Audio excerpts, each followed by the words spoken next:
오늘은 성숙한 삶을 위하여 이런 제목으로 먼저 말씀을 좀 증거하도록 하겠습니다. 성숙한 삶을 위하여. 오늘 2020년의 마지막 날입니다. 한 해를 보내고 새해를 맞는 또 송구영신 예배를 지금 드립니다. 사실 교회 여건이 허락되면 11시나 이렇게 예배를 드리고 마지막 시간을 함께하고 새해의 첫 시간을 온 성도들과 예배함으로 함께하는 것이 가장 좋겠지만 저희 교회가 새롭게 이곳으로 이전하고 또 이곳에 이 상가들이 9시면 모든 가게가 문을 닫기에 여건상 우리 교회도 이곳과 함께 모든 것들을 상황들을 맞추었습니다. 하지만 일찍 예배를 드려도 우리 예배의 의미 그리고 그 다짐만큼은 똑같다라고 생각합니다. 여러분 그러시죠? 그래서 오늘 한 해를 마감하는 이 예배에 정말 송구영신 예배 들으면서 마음을 다시 한번 다잡는 귀한 시간이 되었으면 좋겠습니다. 올해 2020년은 지난 주일에 말씀 전한 것처럼 인생의 연약함을 철저하게 경험하고 인정할 수밖에 없는 시간이었습니다. 작은 코로나 바이러스가 창궐하여 전 세계를 마비시키고 대혼란을 가져왔습니다. 새해를 시작하면서 새롭게 진취적으로 일을 시작하고 다짐했건만 결국에 계획한 대로 된 것이 아니라 두려움과 절망의 시간을 보내고 또 우리는 두려움과 절망으로 시간들을 견디어야 했습니다. 사실 코로나 바이러스가 창궐하고 1년이 거의 되어서야 지금 백신이 개발되었습니다. 그래서 사람들 서서히 접종하고 있는데 아직 그 효과 그리고 그 결과에 대해서는 누구도 장담을 할 수 없기에 조금 더 기다려야 하는 상황이었습니다.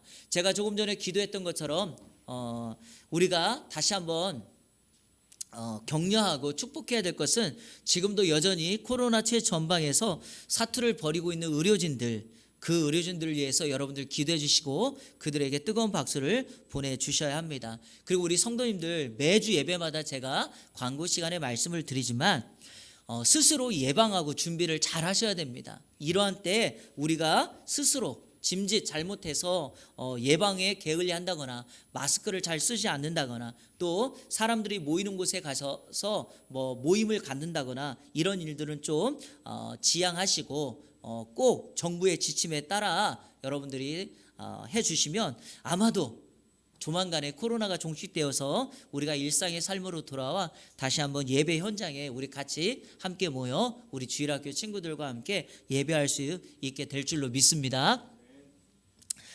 코로나로 인해서 이 교회는요 어떤 상황에서도 멈추지 않았던 예배 그리고 이전에는 경험하지 못했던 비대면 예배라고 불리우는 영상 예배를 드리고 있습니다. 사실 모름지기 예배라는 것이요 하나님을 만나는 거 인카운터 대면하는 거 아닙니까? 그런데 예배의 명칭 자체가 비대면 예배라고 하는 모순이 발생하고 있습니다. 이렇다 보니까 우리 교회를 포함하여 한국 교회는요 지금 올해 2020년 이날이 바로 영적으로 사사시대를 보내는 것과 같은 암흑기를 보내고 있습니다. 이런 가운데 제가 우리 예한교회가 새해 준비하고 2021년을 어떠한 마음으로 나아가야 될까라고 생각을 하다가 여기 한번 현수막 보시겠습니까? 달아놨죠? 성숙한 삶을 위하여 라는 표어를 잡았습니다. 오늘 우리가 읽었던 본문 에베소서 4장 13절 14절을 핵심 구절로 우리의 신앙이 이제 머물거나 멈추거나 또 여러 가지 환경에 지배받고 고난과 환란이 찾아왔을 때 움츠리는 것이 아니라 우리가 이제 내년에는 말씀을 읽고 들은 다음에 그 읽고 들은 말씀만큼 성장하고 성숙하는 그리스도인의 삶을 살기를 바라는 마음으로 성숙한 삶을 위하여라고 하는 주제, 표어를 결정했습니다. 자, 오늘 설교를 시작하면서 그림 2장을 보여주고 시작할 텐데 첫 번째 그림 한번 보실까요? 여러분 어때요? 느낌이? 귀엽죠? 귀엽죠? 아기가 젖병을 물고 있으니까 이거 참 귀엽잖아요? 아기는요 젖을 먹고 시간이 지나고 또 자고 이런 과정을 반복하면서 성장을 하고 자라게 됩니다. 자, 그런데 두 번째 그림 한번 보실래요? 이 아기하고 건배하는 또 아기가 하나 있죠? 모습이 어떻습니까? 몸은 갓난아이인데 머리는 어른이죠. 무엇을 의미한다고 생각하십니까? 나이는 점점점 자랐는데 몸이 자라지 않은 거예요. 이유가 뭘까요?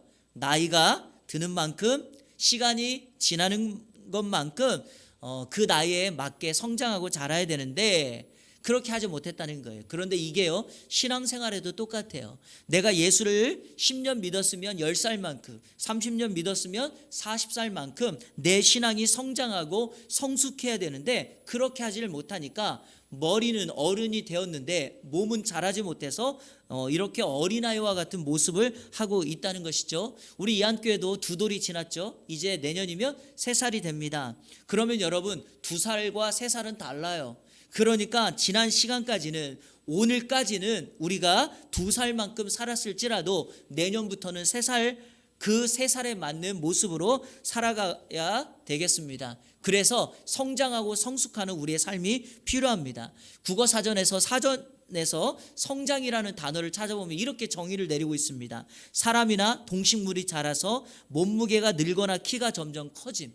무슨 말인지 아시겠죠? 시간이 지나고 나이가 지나면서 나이만큼 몸집이 커지고 자라는 것을 성장했다라고 말을 합니다. 그런데 여러분 성숙은요, 그 의미가 좀 달라요. 자, 한번 읽어볼까요? 시작. 나이를 먹어 어른스럽게 되다. 그러니까 여러분 나이를 먹어서 어떻게 됐다고요? 어른스럽게 됐다는 거예요. 또 하나의 뜻은 이겁니다. 누구 또는 무엇에서 어떤 특성이 단계를 거쳐 일반적으로 기대되는 정도에 다다름. 그러니까 그 사람이 그 나이를 먹었으면 사람들이 기대하는 바가 있다는 거예요. 그 나이에 맞는 생각, 그 나이에 맞는 결정, 이런 걸 해야 되는데 그렇게 하지 못한다는 것입니다. 그래서 두 단어의 차이를 좀 보면 성장이라는 것은 나이에 맞게 자라는 외적인 모양이 커지는 외적인 모습이라면 성숙은 그 나이에 맞게 생각하고 결정하고 행동하는 내면의 모습이다라고 정의를 할 수 있습니다. 여러분 이런 말 들어보셨죠? 저 사람 철들었다. 어른 다 됐네. 여러분 이 말이 무슨 뜻일까요? 그 사람 나이에 맞는 게 성장하고 성숙했다, 이런 뜻이에요. 그런데 반대로 이런 말 듣는 사람들이 있어요. 참 철없네. 나이값 못하네. 무슨 말이에요? 아직도 그 나이에 맞는 성숙을 이루지 못했다는 거죠. 미성숙했다는 것입니다. 그래서 앞으로 더 성숙해야 된다는 거죠. 여러분 2020년, 21년 신축년이에요. 신축년. 무슨 해인 줄 아십니까? 무슨 띠인 줄 아세요? 소띠예요. 소띠. 제가 소띠예요. 저의 해입니다. 여기 소띠 또 있네요. 네.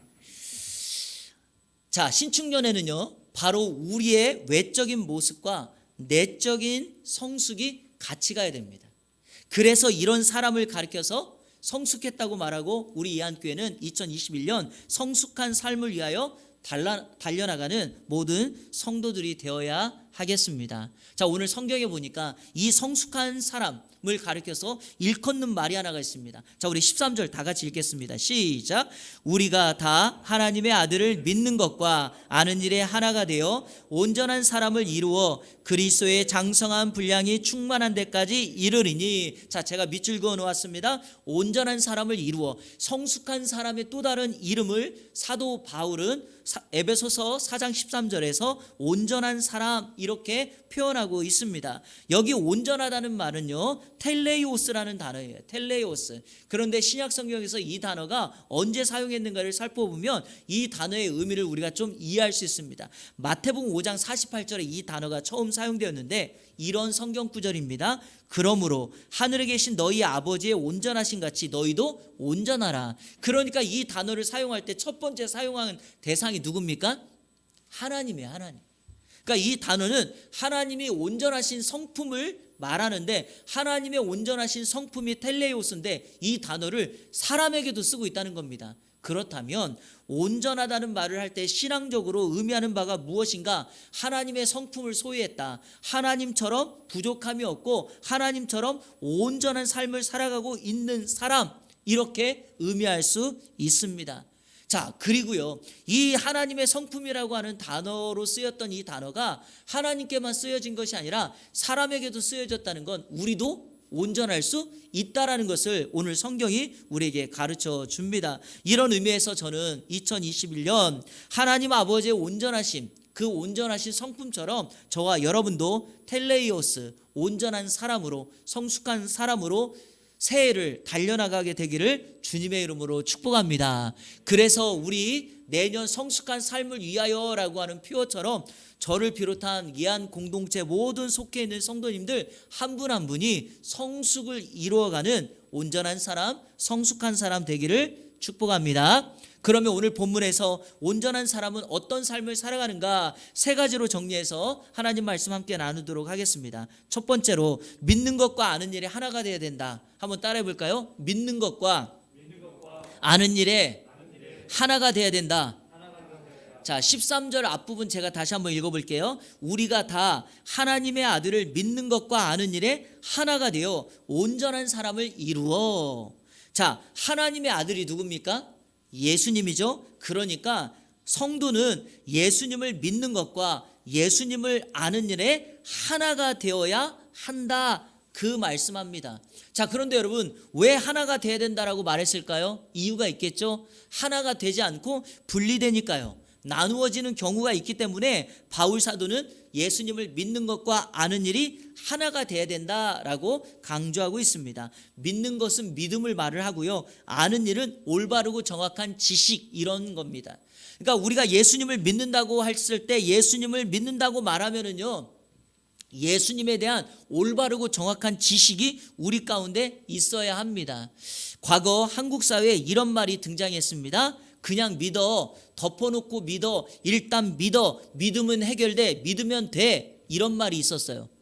그러니까 예수님이 누군지에 대해서 알지 못하고 일단 믿어, 그러면 끝나, 이런 이야기를 했던 적이 있었습니다. 그런데 여러분, 이렇게 예수를 믿기 시작하면은요, 우리 인생이 마치 뭐가 냐면 살 얼음판을 지나는 것과 같습니다. 여러분, 살 얼음판 아시죠? 힘을 어느 한쪽으로 주거나 한쪽으로 힘이 쏠리면 여지없이 살 얼음판은 깨지게 됩니다. 그래서 물에 빠지는 위험을 맞게 되죠. 우리 인생을 그렇게 여러분 모험하면 되겠습니까? 우리의 신앙을, 우리의 믿음을 이런 살 얼음판 걷는 것처럼 신앙생활을 하면 되겠습니까? 아니죠. 우리가 예수님을 믿기로 결단했다면 지속적으로 예수 그리스도, 내 믿음의 대상을 알아가는 일에, 그분이 누구이고 그분이 무슨 일을 했고 그분을 믿었을 때 나는 어떤 결과가 나에게 오는지 훈련하고 배울 필요가 있습니다. 바로 이 훈련이 우리를 성숙한 사람으로 만들어 갑니다. 그리고 성숙한 삶을 살게 해줍니다. 자, 여러분, 이 훈련에 대해서 성경에서 반복적으로 말하는 성경 구절이 있어서 몇 군데만 여러분들에게 소개하도록 하겠습니다. 자, 먼저 베드로후서 3장 18절 우리 다 같이 한번 읽겠습니다. 시작.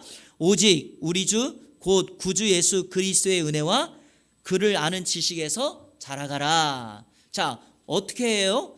구주 예수 그리스도의 은혜와 그를 아는 지식에서 뭐 해라? 자라가라, 성장해라 라고 말합니다. 자, 베드로전서 2장 2절 같이 한번 읽어볼까요? 시작. 갓난 아이들같이 순전하고 신령한 젖을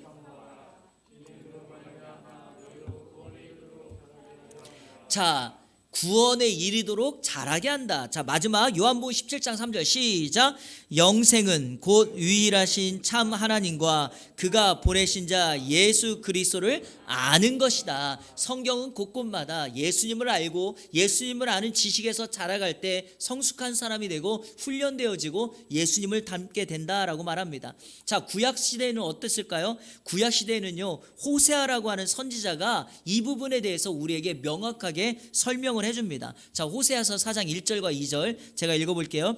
이스라엘 자손들아, 여호와의 말씀을 들으라. 여호와께서 이 땅 주민과 논쟁하시나니 이 땅에는, 잘 들어보세요, 진실도 없고 인애도 없고 하나님을 아는 지식도 없다. 왜 호세아가 이런 말을 했을까요? 이스라엘 백성들이 하나님을 저버리고 하나님에 대한 지식이 없어요. 하나님을 알지 못합니다. 하나님의 백성이지만 하나님을 모르는 백성이 되었어요. 2절. 오직 저주와 속임과 살인과 도둑질과 간음뿐이요 포악하여 피가 피를 뒤음이라. 온통 곳곳마다 폭력과 살인이 가득합니다. 그랬을 때 호세아서 4장 6절에 호세아가 하나님의 마음을 그대로 담아 하나님의 음성을 다음과 같이 전달합니다. 자, 우리 6절 다 같이 읽겠습니다. 시작. 내 백성이 지식이 없으므로 망하는도다. 내가 지식을 버렸으니 나도 너를 버려. 자, 여기까지만 읽겠습니다. 자, 너가 망한 이유가 뭐예요? 백성들이 하나님에 대한 뭐가 없다? 지식이 없어서 망했다는 거예요.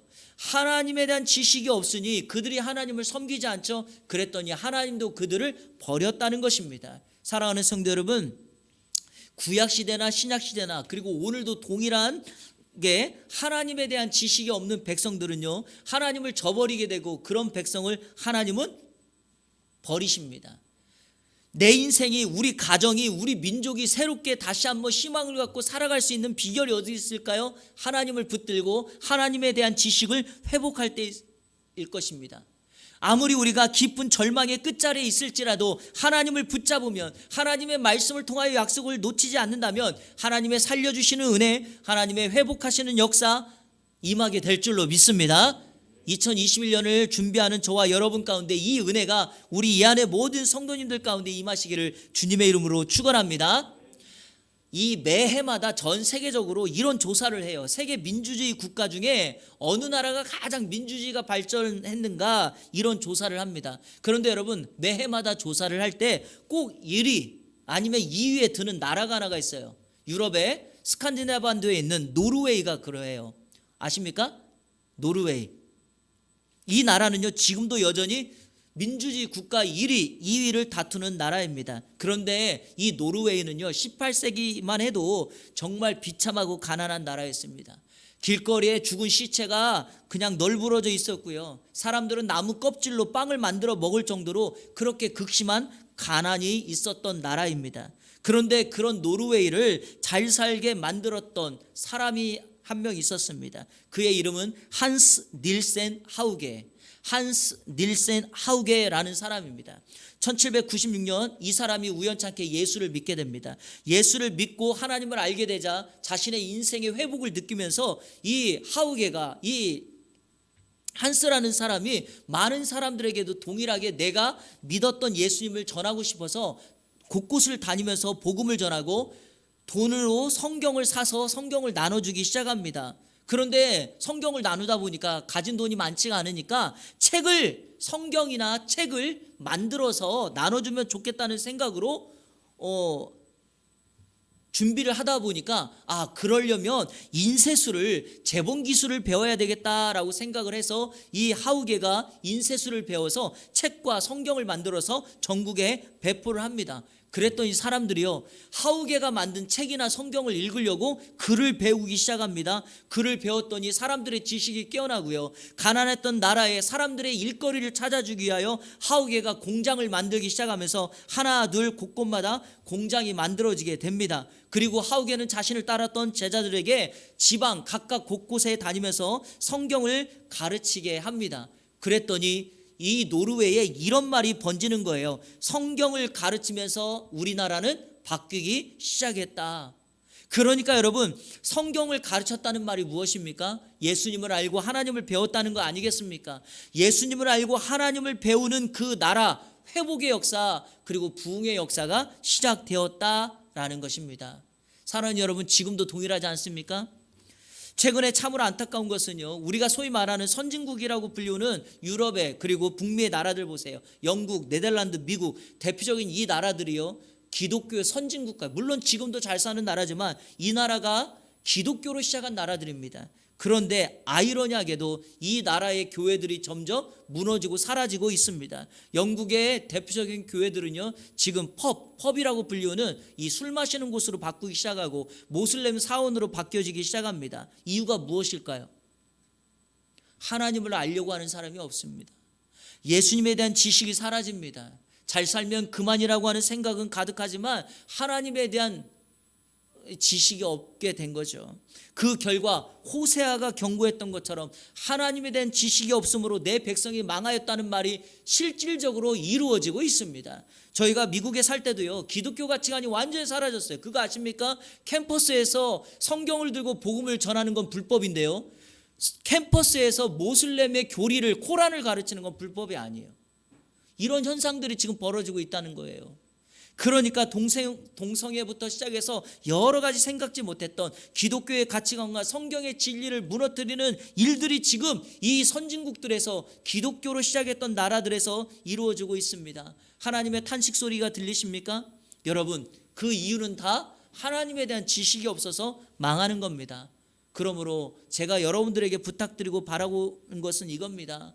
어떤 순간 어떤 상황 속에서도 예수님에 대한 지식, 하나님을 아는 일에 하나가 되어서 내년 2021년 저와 여러분의 삶이 온전하고 성숙한 삶을 살아가는 온 성도들이 되시기를 주님의 이름으로 축원합니다. 온전한 사람은 둘째로 그리스도로 충만해야 된다. 한번 따라해 볼까요? 그리스도로 충만해야 된다.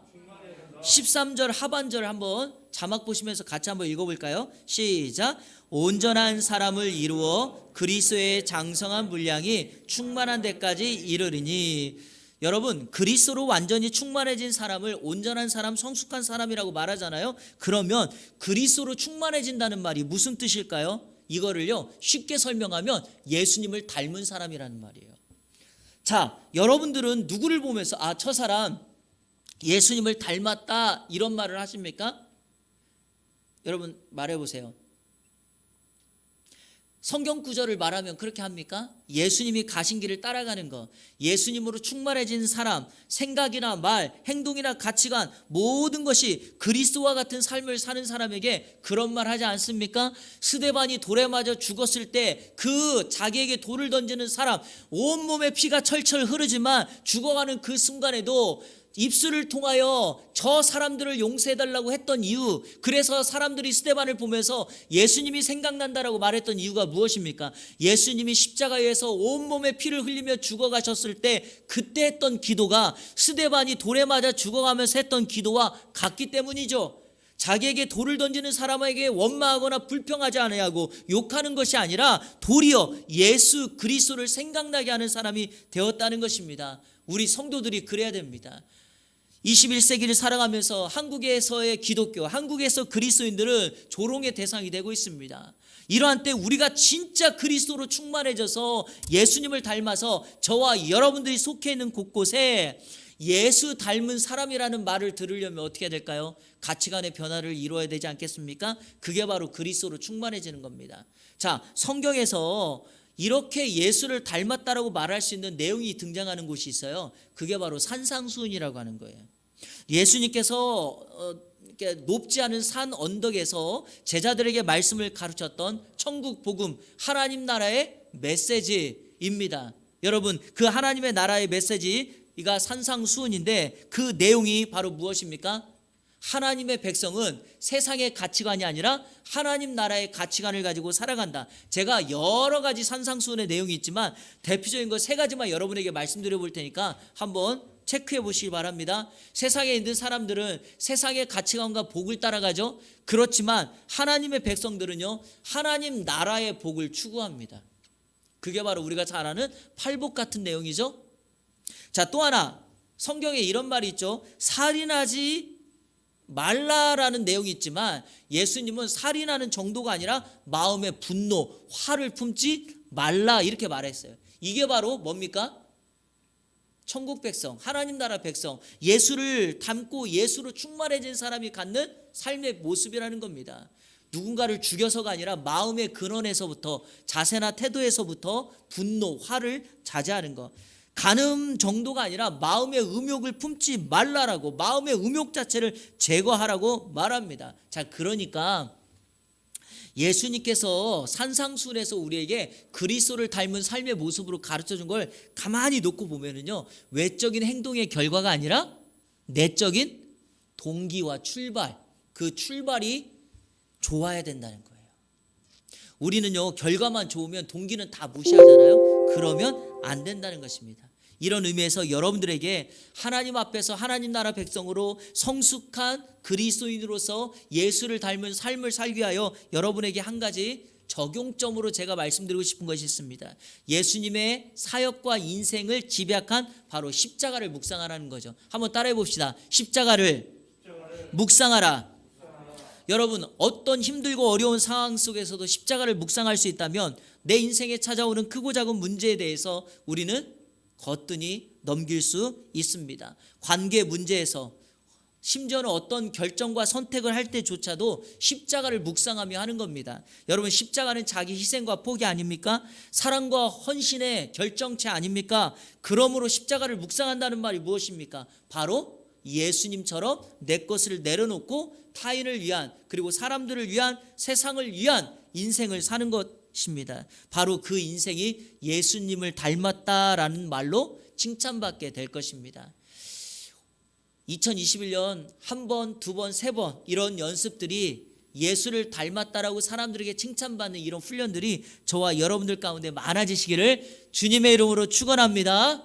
마지막 세 번째, 온전한 사람은 셋째로 어린아이의 일을 버립니다. 따라합시다. 어린아이의 일을 버린다.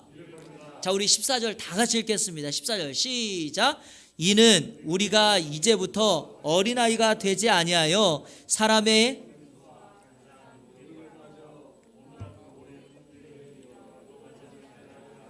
아멘. 여러분, 성숙한 사람은요 어린아이처럼 행동하지 않습니다. 어린아이가 하는 일을 하지 않습니다. 그래서 성경에서 성숙한 사람, 성인과 어린아이를 대조하는데 종종 많이 대조를 해요. 자, 대표적인 성경 구절 하나만 볼게요. 고린도전서 13장 11절입니다. 제가 읽어볼게요. 밑줄 그어놨어요. 잘 보세요. 내가 어렸을 때는 말하는 것이 어린아이와 같고 깨닫는 것이 어린아이와 같고 생각하는 것이 어린아이와 같다가 장성한 사람이 되어서는 어린아이의 일을 버렸노라. 여러분, 성인이 되어서 성숙한 사람, 장성한 사람이 되었다면 어린아이의 일을 버려야 돼요. 뭐예요? 말하는 것, 깨닫는 것, 생각하는 것이 어린아이와 같으면 안 됩니다. 우리 장성한, 우리 여기 계신 어르신들, 어른들, 어린아이의 일을 버려야 돼요. 목소리부터 바꾸셔야 돼요. 앵앵대시면 안 돼요. 어린아이의 그 생각들을 다 버려야 됩니다. 그런데요, 바울 사도가 이 말을 사용했을 때는 단순히 나이에 따른 비교가 아니라 신앙의 정도를 가진 거예요. 그러니까 신앙의 성숙이 좋은 사람을 장성한 사람이라고 말을 했고, 신앙의 정도가 적은 사람을 영적인 어린아이다라고 표현했다는 거죠. 그래서 고린도전서 3장 1절에 신령한 자들과 육신에 속한 자를 비교하면서 육신에 속한 자를 어린아이와 같다고 했습니다. 제가 읽어볼게요. 형제들아, 내가 신령한 자들을 대함과 같이 너희에게 말할 수 없어서 육신에 속한 자 곧 그리스도 안에서 어린아이들을 대함과 같이 하노라. 자, 제가 조금 전에 앞에도 말씀드렸지만 어린아이는 젖을 먹어요. 장성한 사람은 단단한 음식을 먹어요. 바울 사도는 영적인 어린아이들은 단단한 음식을 못 먹기 때문에 하나님의 말씀을 바르게 전해도 그것을 이해하고 깨닫고 생각하기가 어렵다라고 말을 합니다. 자, 그런데 오늘 우리가 읽었던 본문으로 삼았던 에베소서 4장 14절에 보니까 조금 전에 읽었을 때 제가 밑줄을 달아놨는데요, 어린아이의 특징을 두 가지로 소개합니다. 첫 번째, 사람의 속임수와 간사한 유혹에 쉽게 빠진다라는 겁니다. 어린아이는요 사리 판단, 분별력이 부족해요. 그래서 사람의 말에 쉽게 휘둘립니다. 어렸을 때 삼촌들이 조카들 약 올리고 속이는 경우가 종종 있죠. 동전 2개 가지고 지폐 들고 있는 조카를 빼앗죠. 동전이 2개니까 더 많다고 지폐 하나고 바꾸는 일들이 종종 있지 않았습니까? 또 우리 조카들은, 어린아이들은 분별력이 없으니까 쉽게 바꿔주죠. 왜? 2개니까. 유괴 사건이 일어날 때마다 어린아이가 주 대상인 이유가 무엇입니까? 분별력이 없기 때문에 사람들의 속임에 잘 따라가게 됩니다. 그런데 여기서 말하는 속임수가 참 놀라운 단어예요. 이 속임수가 원래 주사위 놀이 이런 뜻이에요. 바울 당시에 이 주사위 놀이라는 것은 뭐냐? 노름이에요, 노름. 그리고 이 단어에서 나온 말이 바로 사기라는 말이에요. 사기치는 거예요. 그러니까 주사위를 속여서, 주사위를 던져서 나온 수가 아니라 주사위를 속여서 사람들을 사기치고 사람들을 빼앗고 하는 이 일들이에요. 그러니까 영적인 어린아이들은 이런 거에 빠지면 헤어나올 수가 없기에 늘 어떻게 하라고요? 주의하고 쉽게 빠지지 않도록 자기 스스로를 성숙한 사람으로 만들어야 돼요. 해외여행 같은 데 가보면 사람들 많이 모이는 관광지에 야바위 같은 거 있어요. 야바위. 여러분 눈으로 보면은요 야바위 돈 걸면 쉽게 딸 것 같죠. 그런데 막상 돈을 걸고 딱 하면 어떻게 돼요? 선택하지 않은 쪽에 구슬이나 다 들어있지 않습니까? 알면서도 코베임 당하는 거죠. 이게 어린아이의 일이에요. 절대 빠지면 안 돼요. 아시겠죠? 고개 좀 한번 끄덕여 보세요. 아시겠죠? 네, 절대 여러분 우리가 노력해서 얻는 거가 돼야죠. 그냥 허투루 일확천금을 노리는 법은 없으니까 꼭 기억하시길 바랍니다. 어린아이의 첫 번째 특징이었습니다. 자, 두 번째 어린아이의 특징이 뭐냐? 교훈의 풍조에 쉽게 요동해요. 이 교훈의 풍조라는 건 잘못된 가르침이거든요. 바울 당시에 바울이 복음을 전할 때마다 꼭 공격했던 사상들, 가르침이 있었습니다. 그게 바로 철학, 금욕주의, 우상숭배 이런 것들이거든요. 그런데 이런 것들이요, 복음보다 더 인기가 있습니다. 지금도 그래요. 무엇 때문일까요? 복음에는요, 엄하게 금지하는 게 있죠. 하지 말라는 것들이 종종 있습니다. 그런데 복음과 대조되는 이런 세상의 가르침들은 다 허용합니다. 천주교에서 제사도 허용하고 술 먹는 것도 허용하고 이런 태도가 다 뭡니까? 그냥 편한 식대로 신앙생활을 하라는 거 아닙니까? 그러니까 이런 풍조에 쉽게 요동합니다. 그런데 사람의 속임수와 교훈의 풍조의 모양을 가진 가장 두드러진 세상의 특징이 하나가 있습니다. 그게 바로 이단의 가르침이죠. 대표적인 게 신천지죠. 여러분 뻔히 봐도요, 속임수라는 거 아니에요. 알아요. 저거 사기예요. 왜? 다 거짓말이니까요. 그럼에도 불구하고 젊은 대학생 청년들이 왜 거기에 이렇게 푹 빠질까요? 왜냐하면 자신의 현실, 아픔, 외로움을 다 이해하고 옆에 함께 있어준다는 그 이유만으로 그 집단이 사기이고 잘못된 줄 알면서도 쉽게 빠져버리지 않습니까? 또 교회 다니는 청년들이 자주 빠진 이유가 무엇입니까? 교회에서 잘 가르쳐주지 않는 예언, 상징풀이, 난해구절, 요한계시록의 해석 등 이런 것들을요, 딱 떨어질 정도로 잘 가르쳐줘요, 신천지에서는. 그러다 보니까 교회에서 목사님이 이런 거 안 가르쳐주지, 봐봐 이거 이런 뜻인데 목사님은 이런 거 모를걸? 뭐 이러면서 가르쳐준단 말이죠. 근데 여러분 다 거짓말이죠. 가짜죠.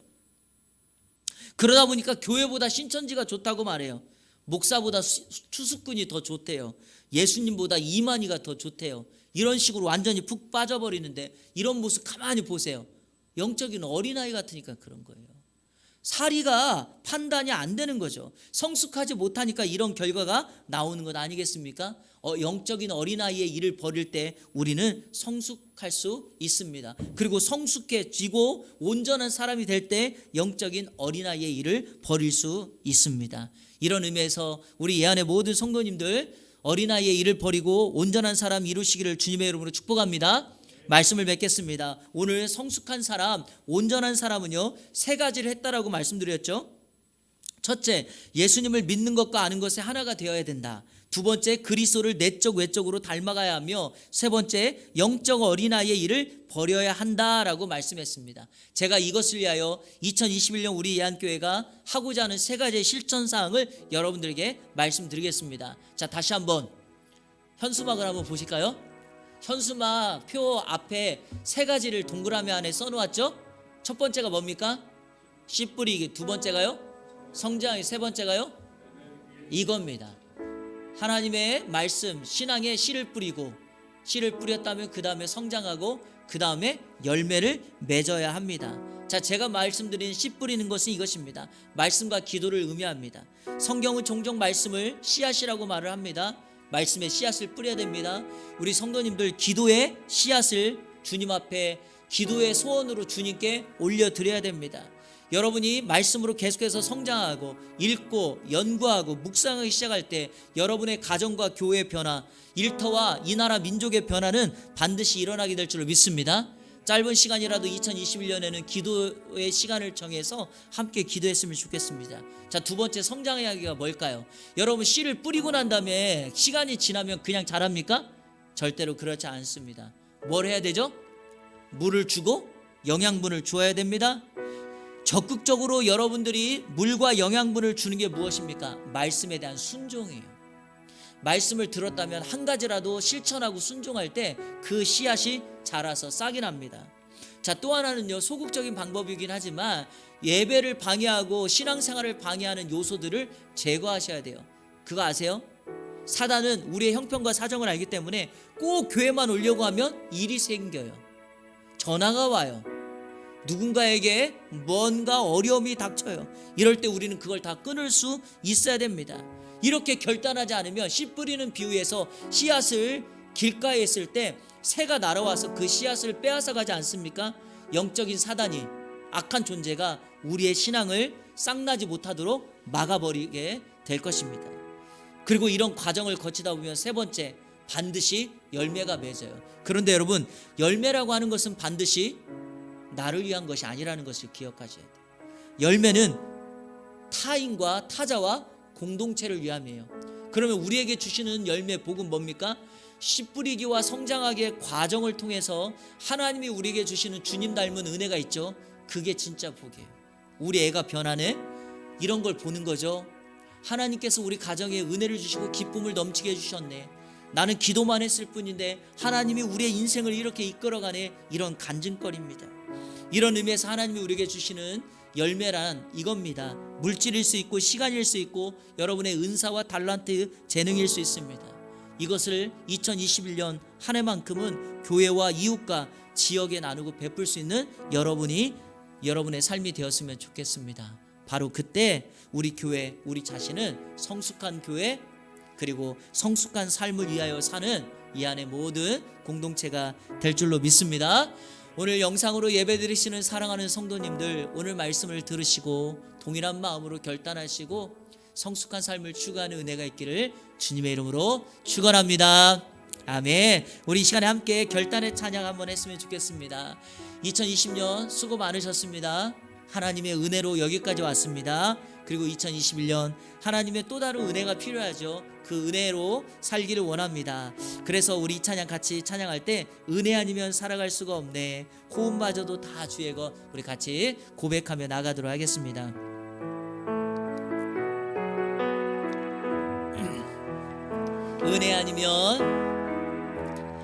은혜 아니면 살아갈 수가 없네. 호흡마저도 다 주의 것이니 세상 평안과 위로 내게 없어도 예수, 오직 예수뿐이네. 크신 계획 다 볼 수도 없고 크신 계획 다 볼 수도 없고 작은 고난에 지쳐도 주께 묶인 나의 모든 삶 버티고 견디게 하시네. 은혜 아니면 살아갈 수가 없네. 나의 모든 것 다 주께 맡기니 참된 평안과 위로 내게 주신 주 예수, 오직 예수뿐이네. 우리 처음부터 다시 한번 고백합니다. 은혜 아니면 살아갈 수가 호흡마저도 다 주의 것, 호흡마저도 다 주의 것이니 세상 평안과 위로 내게 없어도 예수, 오직 예수뿐이네.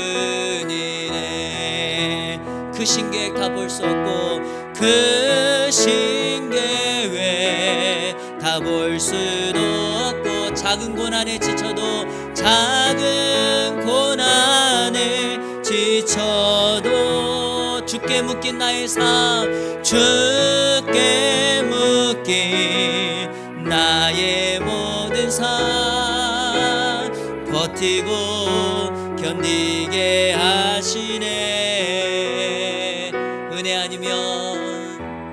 은혜 아니면 살아갈 수가 없네. 나의 모든 것 다 주께 맡기니 참된 평안과 위로 내게 주신 주 예수, 오직 예수뿐이네. 아멘. 여러분, 지난 1년 동안 고생 많으셨습니다. 그러나 그 고생 속에서 우리 하나님께서 다 계획하고 계심이 있습니다. 우리 예안교회도 그랬고요, 저와 여러분도 그랬습니다. 특별히 제가 부탁드리고 싶은 것은요, 자녀들의 인생은 더 그렇습니다. 어린 자녀들, 내 생각과 내 뜻대로 되지 않는다 할지라도 하나님이 그 자녀들 손대 주시면 우리 부모님이 생각한 것 이상으로 하나님이 그들을 인도하십니다. 부모님이 해야 될 것, 우리가 해야 될 것은요, 그 아이들에게 하나님에 대한 지식을 계속해서 전수하는 겁니다. 그랬을 때 그 자녀들 결코 망하지 않습니다. 세상은 계속해서 우리에게 세상의 것들을 추구하라고 계속해서 집요, 강요합니다. 그러나 여러분, 그렇게 가서는 안 됩니다. 왜? 그렇게 가는 것은 망하는 길이기에, 우리가 파는 웅덩이는 터진 웅덩이기에 물을 얻을 수가 없습니다. 그러나 고난 중에도, 작은 신음에도 주님이, 우리가 신음하고 아파하면서도 주님하고 부르면 우리 주님이 우리와 함께 하신다는 사실입니다. 그 주님이 2021년 저와 여러분 가운데 함께 하실 줄로 믿습니다. 이 시간에 한 가지만 먼저 기도했으면 좋겠습니다. 하나님, 이제 시간 지나갔습니다.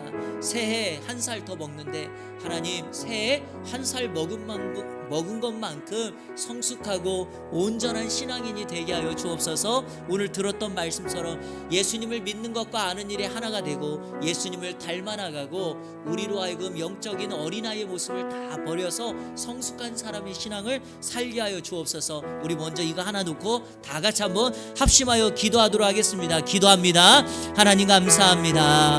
오늘 성구영신 예배를 드리면서 하나님 앞에 온전한 사람 되기를 결단하며 기도합니다. 하나님 함께하옵소서. 성령의 은혜가 있게 하여 주옵소서. 온전한 사람으로 서게 하여 주시되, 특별히 우리 가운데 예수님을 믿는 것과 아는 일에 하나가 되게 하여 주시고, 또한 그리스도를 내적으로 외적으로 충만히 닮아서 어떤 상황 속에서도 십자가를 묵상하며 주님 앞에 나아가는 우리의 삶이 될 수 있도록 인도하여 주시옵소서. 하나님 아버지, 내 인생 내가 인도하는 것이 아니라 우리 주의 은혜가 임하는 줄로 믿사오니 그 주님 붙들고 살아가게 하시고 그 주님 의지하고 신뢰하며 나가는 우리의 심령이 될 수 있도록 인도하여 주옵소서.